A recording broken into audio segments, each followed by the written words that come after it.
how much defense is he and the front office willing to let go in order to get more offense? How much are they willing to bend? Are they willing to bend one position, two positions, three positions? Yandy and Bilal are more or less accompanying that DH spot instead of it being a revolving door for a bunch of other guys. So I think that makes it a little bit more of a challenge as well. But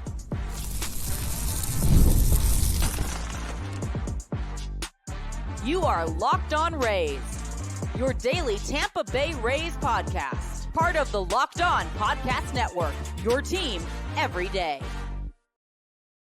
Welcome to Locked On Rays, your daily podcast covering everything Tampa Bay Rays, from game analysis to player interviews.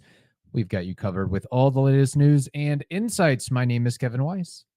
I'm Ulises Sambrano, bringing you expert analysis and passionate discussions about our beloved Rays. Whether you're a diehard fan who vividly remembers Longo's game 162 just like us, or you remember the early Devil Ray days of Wade Boggs and Carl Crawford, we are here to break down every play, every trade, and every milestone. In fact, this is our 6th season covering the Rays daily. And every season up till now, they've gone to the playoffs, but there is still baseball afoot. So grab your favorite Rays gear, settle in, subscribe to our Locked On Rays YouTube channel and other podcast platforms. You can also find us on X and Instagram at Locked On Rays.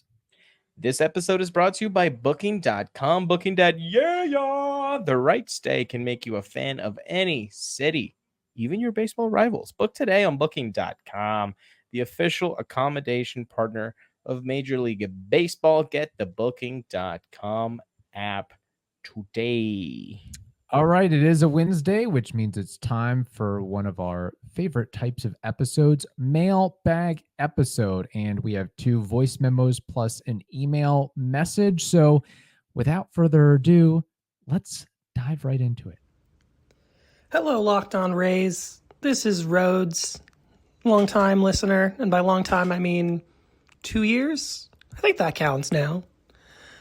So my question for you guys is related to free agency. Not a surprising question, but with the reality that like the Rays have in the recent history gone after some like notable free agents. I think of like Freddie Freeman as an example of someone they were really willing to spend on. I'm curious about maybe what that could look like in this offseason, and I'm just going to ask these 2 assumptions to make it simple. Let's assume the best case scenario. Let's assume that the Wander Franco contract is nullified and they don't owe him any more money, and we know that relatively early in the offseason. Let's say the day the World Series ends, they find that out. And the second part being the RSN deal does not, the RSN stuff does not significantly change their economic positioning, and they have confidence it won't in the long term. Given those 2 things, who could be some good free agents for this team as they look to try to retool for the 2025 season? This team obviously has a lot going for it, so it would seem a bat, and I would always assume when they go for a free agent, especially a big name one, like a professional type vibe. Like Freddie Freeman made a lot of sense. They don't want to drop that kind of money on someone who could be a bad clubhouse fit. But if someone's really good and a good vibe, they're going to want him. But I'm not really sure who that might be in either this offseason or even next offseason. As always, appreciate the show. Thanks. And I like how he mentioned retool rather than rebuild. Hopefully this is just a retool and not a flat out rebuild. I mean, our point has always been add 1-2 quality free agents and you're back into playoff territory, plus getting some health on your side. 100%. And I like those 2 rules he made on this hypothetical. The RSN deal would not negatively impact the Rays, and the Wander Franco situation would be figured out by the end of the World Series. Now, obviously, we don't know those 2 things are going to be yes or no's. But let's play with those. Let's be a little positive here and say that, those 2 things happen. Kevin, what do you want to take? Something, if I may interrupt, that will probably be a segment or an episode, is the ongoing uncertainty with the Rays and Bally Sports. And The Rays get a lot of revenue from that Bally Sports deal. And with them filing for bankruptcy and being up in the air, that could be a big fat question mark as to do we have the funds, or based on our incoming revenues, do we have the funds to make a quality move or two? So that is something that we hope gets resolved one way or another, or the Rays will be able to recover that would be lost revenue from TV rights. Yeah. So let's I think we should definitely talk about that. Maybe we can even do that on a whole episode next week. What do you Yeah. say? I think that's a good idea. Maybe loop in Nikolowski Meister, assuming Ooh, he's off hurricane duty. that's right. Oh yeah, he's in hurricane duty. So sending the best to Evan and everybody else, of course. Yeah, let's do that next week. But given these two parameters for this hypothetical, Kevin, where do you want to take Rhodes' question? So what I would say, and I was just thinking about some names and how realistic this is, or any of this is, I don't know. Previously, we mentioned a guy like Anthony Santander. I would say that a guy that is somewhat comparable to the impact and value he provides offensively would be a Teoscar Hernandez, perhaps. Teoscar has been very productive year in, year out. You can basically rely on him to get 25 to 30 plus home runs, put up an 800 OPS, and an OPS plus well over 100. He also seems to be, everything that I've read and heard is that he is well liked by the clubhouse and by the fan base. The rub is he was on a $23 million deal this past season with the Dodgers. The other rub or rubs are that he would provide little to no value defensively, and he swings, misses, and strikes out a lot. So, all that told, in a vacuum, I do like the fact that he would be a middle of the order bat. I do agree with the last part. It's nice to add some thump. That's literally one of the things that was probably missing the most. The main factor that was missing in the offense was, do you have thump? And their resounding answer was no for Yeah. 2024. So he would help that. Yeah, the strikeouts bother me a little bit but we're in an age of baseball where if the strikeouts are there, but the home runs are also there, then you got to just take what you get from that guy.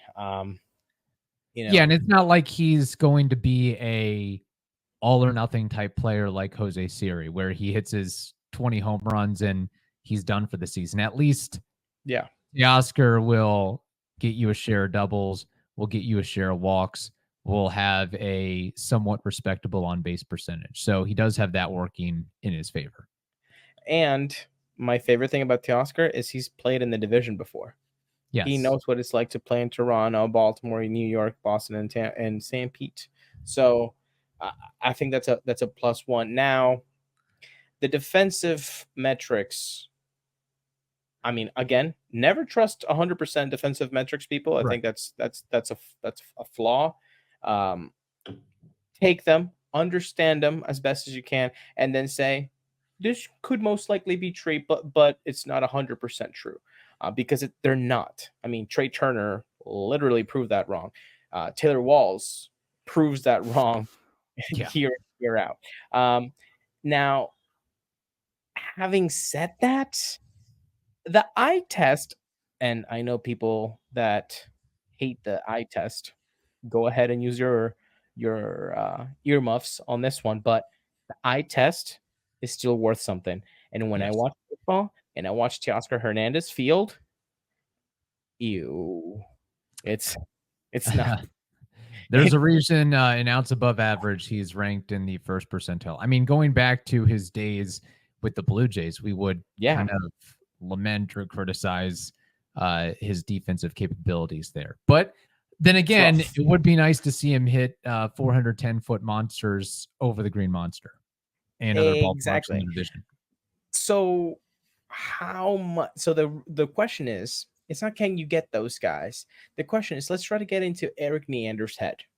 Okay, and this is going to be a very fun exercise, because once you get into Eric Neander's head, the question is, how much defense is he and the front office willing to let go in order to get more offense? How much are they willing to bend? Are they willing to bend one position, two positions, three positions, or none? Are they saying, we're not doing any of that? We're hoping Taylor Walls turns it around after 5 years in the league. We're hoping Jose Siri turns it around after 3 years in the in in the majors. And we're hoping Josh Lowe turns it around, and Johnny DeLuca got a whole lot of taste of the major leagues, and they turn it around. What so really, what is Eric Neander thinking and company? Where is that? Because from the quotes that we heard, and we had that episode the other day, it seems like he said most of them they're banking on, most of the players returning. So really, they're only looking at one or two moves, and he focused on catching help. Yes. So that already takes out of the two possible moves. Let's play with two moves, two big moves for the 26-man roster. One is going for the catcher. So then you only have one player to play with. Right. That's essentially what he's saying. And I think it makes it a little bit more challenging as far as adding a defensive liability, in the sense that Yandy Diaz is now first base DH.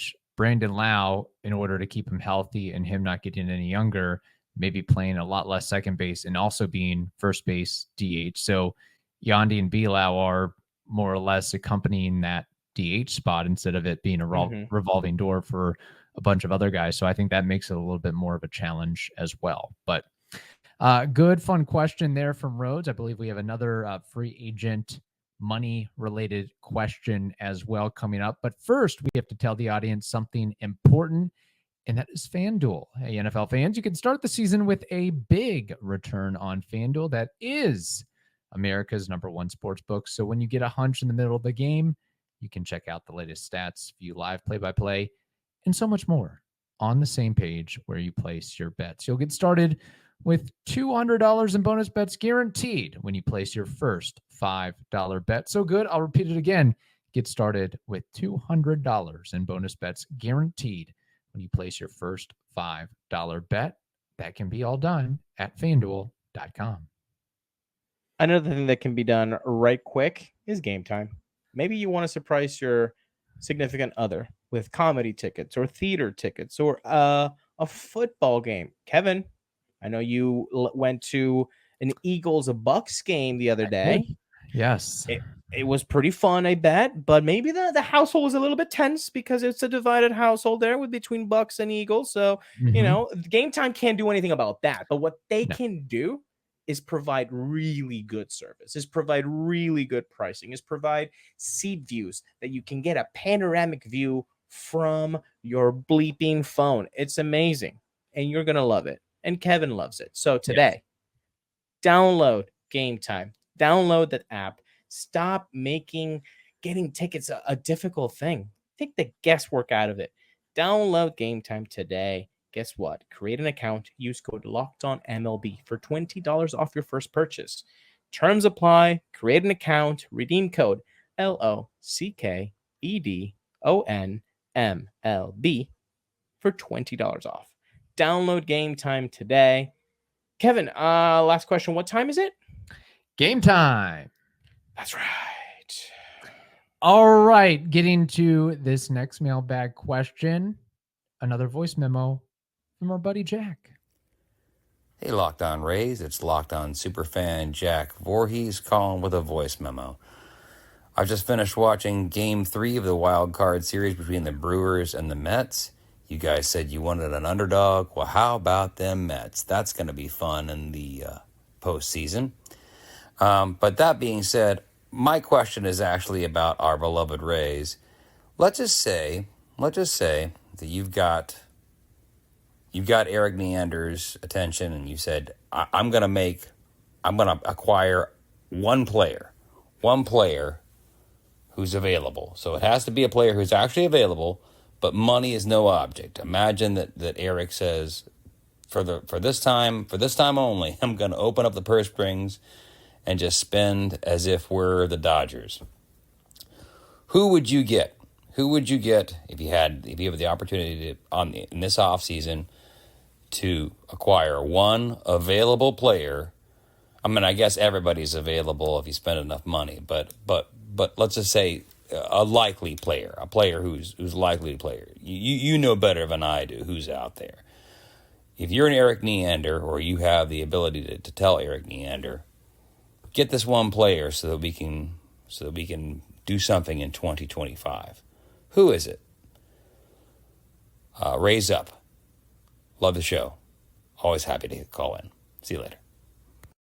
For that, we appreciate it. I mean, if we're following his voice memo and money is no object, there's only one guy on the board that I'm going after, and he's 26 years old and 10, 11, 12 WAR player, and he currently is in pinstripes. His name is Juan Soto. It's a unanimous breaking news. It's unanimous here. It's Juan Soto. Yeah, it has to be. It has to be. And fun question. It's a fun question. Not gonna happen, but fun question nonetheless. Because just for the next 6.5 minutes, let's pretend that we live in a world where Stu Sternberg actually wants to pursue effectively a free agent of that magnitude and gets it. I have no doubt the Rays make it into the playoffs 9 times out of 10 for the next 10 years. Because why? Yeah. One of the biggest things that the Rays have always done is pitching. Their pitching is always solid.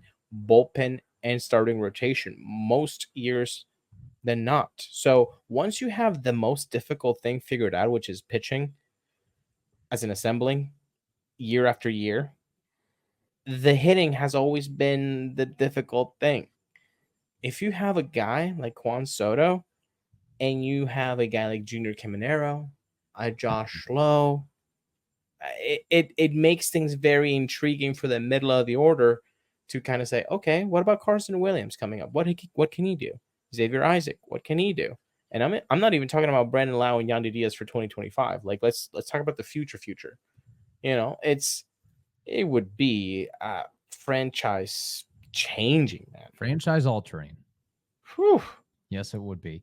And it would make it a lot easier on Eric Neander. Plug and play. Just give him $40 million a year for the next 14 years or so. I mean, maybe more than that when it's all said and done as far as AAV. But you sign him right after the season ends, you're in the playoffs. That's all you need to do. I don't even care about a catcher at that point. Honestly, Rort Vet and Alex Jackson out there for all I care. Okay, fair question for Rays fans that are watching this on YouTube and are on the YouTube comment wall daily. And you know who you are, and we appreciate you, and we always try to respond to you, and we always definitely read all of them. Those peeps that write on the comments, answer this question. Would you be willing to get Juan Soto and then not do anything about the catching position? And by doing nothing, let's use Kevin's example. You're gonna see a lot of Alex Jackson. Well, as a name. I don't think as a name, Alex Jackson. But you would see Logan Driscoll and Rort Vet, or Rort Vet and Rob Brantley, something to that effect. Sure, like an Alex Jackson type, like a guy that you do not want to see get some at bats, but he has to because now you did the Juan Soto thing. Would Rays fans be okay with this? What do you think? I think 100% they'd be okay with it. I mean, Juan Soto. I think that that mask a lot of other issues on your team. Catcher, somewhere else, middle infield, doesn't matter. I mean, the fact that you've got Juan Soto, which, again, not going to happen because based on the tea leaves, he's probably going to command a 10 to 14 year deal worth, I don't know, $560 million, 500. He already said no to what, $440 million from the Nationals 2 years ago. He already said no to that. So, I mean, this guy's aiming for 500 at least. Right. Yeah. So we should probably, again, if we're being realistic, and maybe this is a stretch, be more so focusing on an Anthony Santander making us content and satisfied, a Teoscar Hernandez making us content and satisfied. Something, that's 5, 6, 7 steps below Juan Soto, but still a very productive player in their own right. So, yeah. But that was a question from Jack. Hey, if money's no object, you go and get the dude. We answered your question, Jack, and I know that it's a slam dunk here with Juan Soto, but that was the parameter. Rhodes gave us parameters on the first question. Jack, you gave us, hey, whatever you want. This is what I want, Jack. Now you make it happen, man. Get me Juan Soto. Let me put a little twist on this, maybe for the commenters as well. Would you be okay with adding Juan Soto, and in order to fund his contract, you immediately have to trade Yandy Diaz and Brandon Lau in the same breath? How long am I getting Juan Soto for? A decade plus. That's what the contract would be. Yeah. Okay. Yeah, but I would be worried for the next. Still worried a little bit in 2025, but I think 2020 for the next 2 to 3 years. Yeah. For the next 2 to 3 years, I'd be worried because we growing pains for Caminero, growing pains for Carson Willings and Xavier Isaac. Who's protecting Juan Soto? Is anybody gonna be pitching to Juan? Probably not. Caminero better grow up quickly, is all I would have to say. Exactly. Yeah. In this scenario, Caminero needs to just turbo speed that learning curve. Yeah. All right. We have one more mailbag question, but before that, we have to tell the audience couple somethings very important, like Booking.com. This episode of Locked On Rays is brought to you by Booking.com. Booking.com, yeah, it is the right stay that can make you a fan of any city, even your baseball rivals like New York and Boston. Book today on Booking.com, the official accommodation partner of Major League Baseball. Be sure to get that Booking.com app today. With Booking.com, hotels, bed and breakfast, vacation rentals, resorts, so much more on that website. You might just find your perfect stay, even in your baseball rival city during postseason. Maybe it's time to taste test your baseball competition stadium cuisine. Luckily, on Booking.com, you can find the stadium stay that's right for you and your family and friends. And what's cool about Booking.com is their wide variety of choice across the U.S. You can go incognito to all your baseball rival cities. Booking.com delivers exactly the right U.S. stay for you. It can help you book a stay that's close to your home team's or rival team's stadium. So no matter what team you're rooting for this postseason, Booking.com can make you a fan of any U.S. city. The right stay, like I said, can make you a fan of any U.S. city, even your baseball rivals. Be sure to visit Booking.com. Booking.yeah. We also have to tell you about The Joint. Look, people, the body is one. You only have one. Let's take care of it. Sometimes we need to pamper ourselves. It gets tough out there. Life's tough, okay?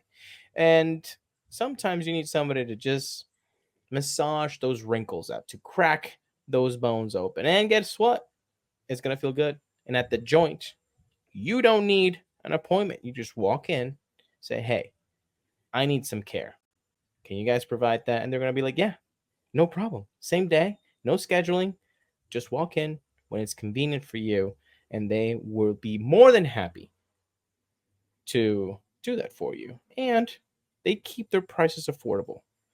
No insurance hassles, just straightforward, budget-friendly care to keep you at the top of your game without the extra costs.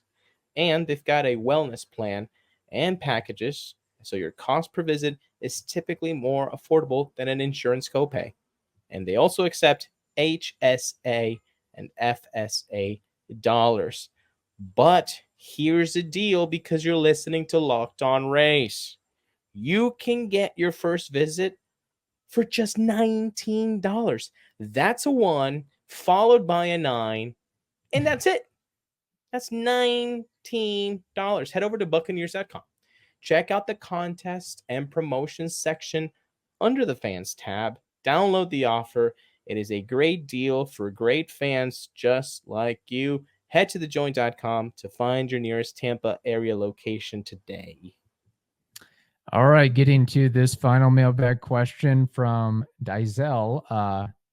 Dizel says, "Hey guys, hope you're doing good. With this team needing some offense and maybe an outspoken veteran role, what do you guys think of bringing Tommy Pham back? Yes, he is a career 255 hitter, but a 306 hitter in the postseason with an 815 OPS." I've always been a Tommy fan. Uh-huh. Also, BT Dubs parentheses. Thank you, Rhodes. Thank you, Jack. Thank you, Desiel, for writing to us. Yes. Always means a lot to you guys, to us when you guys provide those questions. Always been a Tommy Pham fan. I think that intensity, that a love for competition, that wanting to be the better version of yourself every single day out there and encouraging others to do so as well is the perfect recipe, not only for sports, but for life. You need people like that around your life. Isn't there like a thing where you are the combination of the 5 people that you talk to the most? Right. So if look at your 5 friends, or your 5 family members, the 5 closest people to you, are they go-getters? Are they ambitious? Are they friendly? Are they financially responsible? Are they do they want something out of their life? Right. So when you look at a clubhouse in this scenario, who are the people there? Are they all clubhouse cancers? Are they go-getters that they want to do more, that they want to be better? I always remember that quote after, I believe it was a walk-off, and Tommy Pham said, yeah, I need to tell these young guys because they don't realize that going to the playoffs is not a normal thing, and it doesn't happen every year, and you have to work for it really hard. And I think that young guys don't understand that in the clubhouse. We're talking Willie Adames' second year, Brandon Lau's second year, Yandy Diaz's first year with the Rays. Like, that's when that happened. Right. I would love for that fire to be back in the clubhouse. But Kevin, I'll leave you with this. The Rays are very careful with the personality in the clubhouse. At least that's what they've told us in the past. When they make a trade for someone, and a big trade, like the Tommy Pham trade was a pretty significant one at the time, and then they flip him a year and a half later, and him still being a productive player after, like, he hasn't like gone steep downhill. I mean, age of course always has its repercussions, but he hasn't like gone off the deep end. It's always kind of bothered me that maybe the Rays didn't really like what he was offering in the clubhouse, because you flipped him a year and a half later for Hunter, to quote the great philosopher Blake Snell. Right. You traded Pham for Renfroe and a slap blank prospect? Smells fishy. Yeah, I think there could be something to be said for that. And good points from Daziel and yourself there. I would just say with Tommy Pham, how much does he have left in the tank at 36 plus years old? And I know his numbers haven't totally fallen off the cliff, but you have seen him, I suppose, depreciate in value. To me, I would hope that the Rays would seem to be wanting more, a more productive middle of the order thumper at this stage, like some of the names we mentioned previously. I think Tommy Pham would fit in the sense of, if you need that jolt going into and after the trade deadline for a postseason run, to bring some life, to bring some energy, to bring some competitiveness. I think that might be the time, assuming that Tommy Pham is still a somewhat productive player, that you make that move. But if you were to sign him in the offseason, I'm just not sure how much that would move the needle, knowing that hey, if we're just going by logic and what our buddy Evan Klosky said, you need more dingers in the lineup. And right now, Tommy Pham isn't providing a crap ton of dingers. He's maybe going to give you 9 to 15, depending on how healthy he is. Yeah, and that's an issue because that's number one. Can we get more thump in the lineup? Now, I'm going to have a little bit of fun with you. 30-second trivia, okay? Are you ready for this? Yes. Since leaving the Rays, which teams has he played on? Tommy Pham has played on the Royals. He's played on... We traded Renfroe he had to play on the Padres, correct? That's the Renfroe trade, yep. So Padres, Royals. Did he go back to the Cardinals? This year? That's all I've got. Maybe the Dodgers? I don't know. I'm at a loss. So he's moved around quite a bit the last couple of years. San Diego, 20 and 21. 22, he went to Cincinnati and Boston. Right. 23, he was with the Mets and Arizona Diamondbacks going to the World Series. And in 24, he started with the White Sox, moved to the Cardinals, ended with the Royals. He's bouncing around like Edwin Jackson. So doesn't that kind of feed into the maybe there's some like, yeah, you like the fire from the outside, but maybe it's inside, too much. Yeah.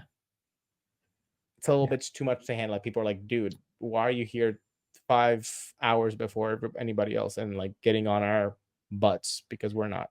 Especially if you're not as productive as a player as you once were, in the sense of if you can back it up with your stat line, I feel like that adds a little bit more prestige and weight as opposed to if you're, I don't know, a platoon player or not putting up that great of numbers. If we didn't say anything about who the player is, and I told you, hey, a guy that's played 11 years in the league and has been on 9 teams, what would be your first hypothesis of why this is happening? I would be, there's got to be some issues one way or the other. So, yeah. Yep, there we go. Productive. He's productive because he's there 11 years, but 9 teams in 11 years? Yeah, that's a little concerning for sure. All right. Fun questions there. Keep them coming. We love the voice memos, if I may so mention. LockedOnRays@gmail.com is the place to send those our way. So thank you again, everyone, for contributing. And thank you for making Locked On Rays your first listen every day. For your second, find Locked On MLB. Prepare for the Fall Classic with our buddy Sully, who has it all covered every single day. Find Locked On MLB on the YouTubes or wherever you listen to all those podcasts.